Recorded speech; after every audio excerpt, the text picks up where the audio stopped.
معزز حاضرین، محترم سامعین، ماہ ربیع الاول جلوہ فراز ہو چکا ہے۔ سال کے بعد جب یہ ربیع الاول آتا ہے تو ہر کلمہ گو کو ایک 1500 سال تقریباً پہلے گزرے ہوئے وہ ربیع الاول یاد آ جاتا ہے اور اس کے اندر کی مایوسی چھٹنے لگتی ہے، اس کی امیدیں بر آنے لگتی ہیں کہ میرا کوئی ہے، ورنہ ہر وقت سارا سال یہ رہتا ہے کہ میرا کوئی نہیں، لیکن اس ربیع الاول میں خیال آتا ہے کہ میرا کوئی ہے، اور امت ذکر رسول کو سننا چاہتی ہے۔ ماحول بنتا ہے، طبیعت میں شیفتگی ہوتی ہے، ماحول بنتا ہے، ایک بہار آتی ہے، ایک ذکر رسول کے نغمے چھڑ جاتے ہیں، ذکر رسول کی بہار آ جاتی ہے، ذکر رسول کی محافل سجتی ہیں، اور یہ چیز اس اعتبار سے خوش آئین ہے کہ اس پرفتن دور میں جبکہ محنت کی جا رہی ہے کہ لوگوں کو رسول اللہ سے توڑ دیا جائے، اس وقت واحد سہارا ہے محمد رسول اللہ کہ امت بچی ہوئی۔ اگر آقا کا نام درمیان میں نہ ہو تو ہم ہزاروں ٹکڑوں میں بٹ چکے، پھر بھی بٹے ہوئے بھی جب بھی نام نامی آتا ہے، نام نامی کا مسئلہ آتا ہے، امت جڑ جاتی ہے۔ تو اس لیے ضرورت ہے کہ اس کو پانی دیا جائے، اس پودے کو، محبت کے پودے کو پانی دیا جائے،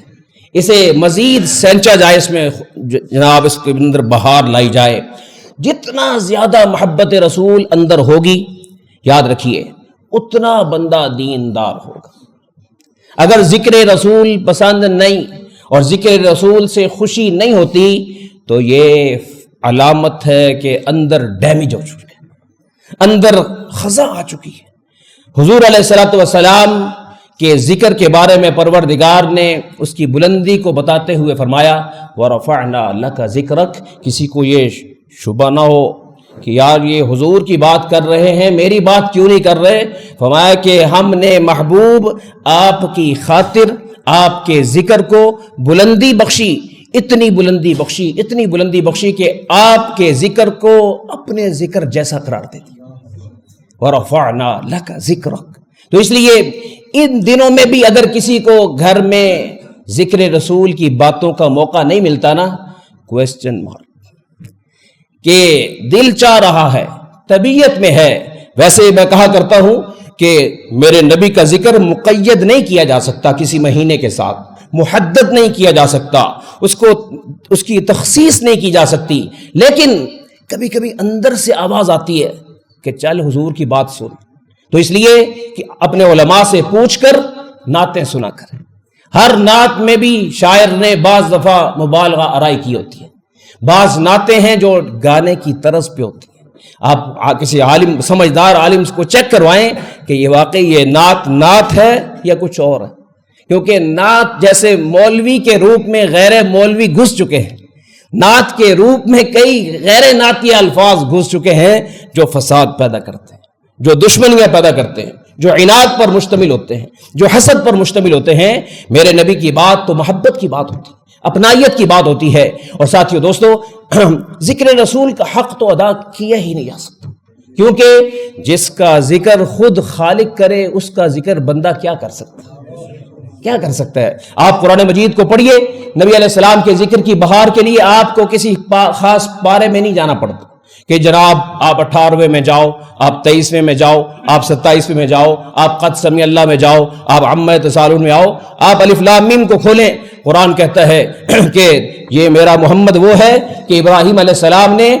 آگ میں چھلانگ لگانے کے بعد، ماں باپ کو میرے نام پر قربان کر دینے کے بعد، اور اپنا علاقہ چھوڑ دینے کے بعد، اور اپنے بچے کو ذبح کرنے کے بعد، اور اپنی بیوی کو چھوڑ دینے کے بعد، قربانیوں کی لائن لگا کر میرے ابراہیم نے خانہ کعبہ کا غلاف پکڑا ہے اور پھر دعا کی ہے، یا اللہ اگر یہ قربانیاں قبول ہیں تو وہ محمد مجھے عطا کر دے۔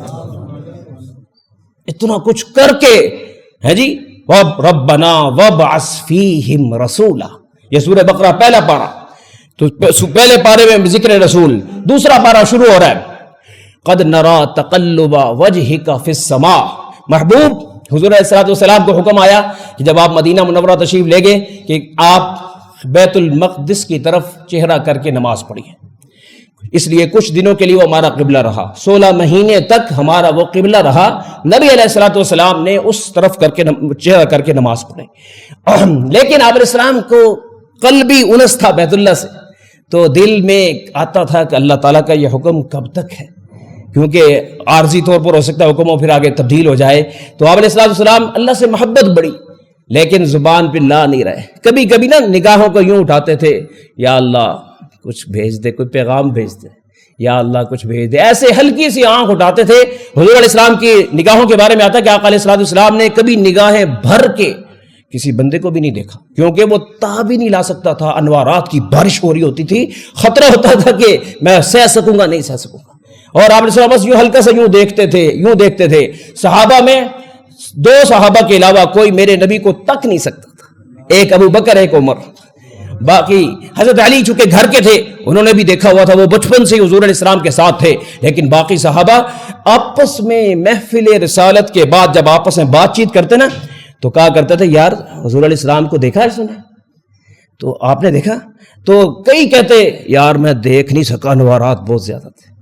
میں دیکھ نہیں سکا۔ اور آپ نے دیکھا کچھ مجھے بتاؤ نا یار، کچھ مجھے بتاؤ تو صحیح۔ تو ایک صحابی عمرو ابن عاص وہ کہتے ہیں کہ اگر تم مجھ سے پوچھو کہ میرے نبی کا حلیہ کیسا تھا، ما اتقت ذالکا، میرے میں ہمت ہی نہیں کہ میں اپنے نبی کا حلیہ بیان کر سکوں۔ یہ دیکھنے والے کہہ رہے ہیں کہ ان کا ذکر کوئی نہیں سکتا، 14 جو دور میں آئے ہیں 1400 سال بعد وہ کیا پہچانیں گے، وہ کیا ذکر پہچانیں گے جی۔ تو ساتھیو دوستو، دوسرا قد نرا تقلب وجهک فی السماء، تو میں عرض کر رہا تھا کہ آقا علیہ الصلوۃ والسلام نگاہ کے اٹھاتے تھے پھر نیچے کر لیتے تھے، تو ہلکی ہلکی نگاہ کسی وقت اوپر چلی آتی تھی، تو آیات اتری، محبوب آپ جب اوپر تکتے ہیں نا، اوپر تکتے ہیں تو آپ کو ہم نے اپنی قدرت کا شاہکار بنایا ہے، تو صرف آپ ہی ہمیں نہیں تکتے، ہم بھی آپ کو تکتے ہیں، ہم بھی آپ کو تکتے ہیں۔ قد نرا، ہم دیکھتے ہیں، تقلبا کہ آپ کا چہرہ ہل رہا ہے اور جو ہے نگاہیں دائیں بائیں میری طرف آ رہی ہیں، فی السماء، اور ہم یہ بھی سمجھ چکے ہیں کہ آپ ہمیں کیا میسج دے رہے۔ پیار کی بات ہے، کہتے ہیں نا یار میں اشاروں سے ہی سمجھ جاتا ہوں بات، ہم سمجھ گئے کہ آپ کہنا چاہتے ہیں، آپ کو کہنے کی ضرورت نہیں ہے، آپ کو کہنے کی ضرورت نہیں۔ نماز ہو رہی تھی، نماز میں ہلکی سی نگاہ اوپر چلی گئی کہ یا اللہ یہ قبلہ کب تک رہے گا،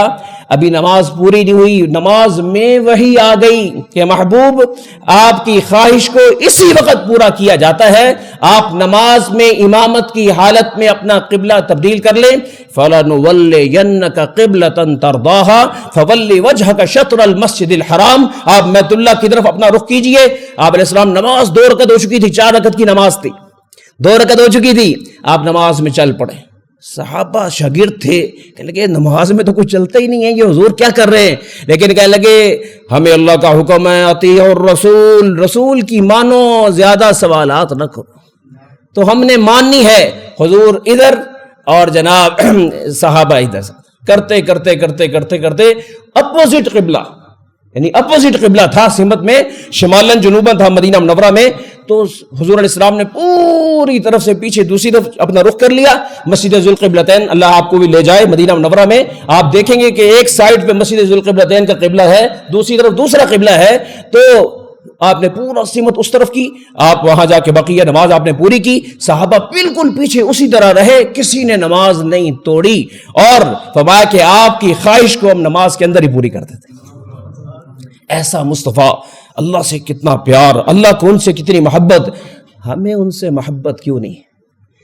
سچ بتائیں، جتنا موبائل کو دیکھتے ہیں اتنا درود کو دیکھتے ہیں، جتنا موبائل کو دیکھتے ہیں اتنا سنت کو دیکھتے ہیں، جتنا موبائل کو دیکھ، ذرا موبائل کا پروٹیکٹر خراب ہو جائے دماغ خراب ہو جاتا ہے، اور زندگی میں کوئی کام سنت کے خلاف ہو جائے کوئی اثر ہی نہیں ہوتا۔